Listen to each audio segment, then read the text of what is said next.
అడుగుతున్నా ఈ సభలో, ఇక్కడ ఉన్నోళ్ళు ఎవరైనా, ముఖ్యంగా మా అక్కల్ని అడుగుతున్నా, ఆ దళిత బిడ్డలు ఓట్లు లేకుండా మీరు ఎమ్మెల్యేలు అయినా, నేను ముఖ్యమంత్రి అయినా, ఆ దళిత బిడ్డలు ఇవాళ సంతోషపడే రోజు వస్తే మన పట్టుదలలు పట్టింపులు పక్కన పెట్టి మన రాజకీయాలకు అతీతంగా ఎస్ ఈ బిడ్డల కోసం మేము నిలబడ్డాం, మా ఆత్మ గౌరవాన్ని ఒకవేళ అవమానించడం మేము భావించినా మా ఆత్మ గౌరవాన్ని కూడా మాదిగ బిడ్డల కోసం మేము ముందుకొచ్చి రాజకీయాలకు అతీతంగా మీకు అండగా నిలబడుతున్నాం అని మా అక్కలు మాట్లాడుంటే వారు విఘ్నత ప్రదర్శించే వాళ్ళు, మాదిగ బిడ్డలకు కూడా అక్కలై ఉండేవాళ్ళు, ఆ పెద్దక్కల్ని వాళ్ళు గౌరవించి ఉండేవాళ్ళు. అధ్యక్ష, ఒక దొర చేతిలో దొర పండిన కుట్రలో ఇవాళ మా అక్కలు చిక్కుకొని ఇటు బయటికి రాలేక అటు లోపల ఉండలేక ఈరోజు మదన పడుతున్నారు.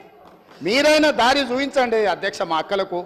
మీరైనా, మీకు కూడా దగ్గర చాలా పరిచయాలు ఉన్నాయి కదా, మీకు తెలుసు కదా అధ్యక్ష, నాకు తెలుసు కదా మీకున్న పరిచయాలు. కానీ అందుకే మీరైనా మార్గం చూపించండి అక్కలకు.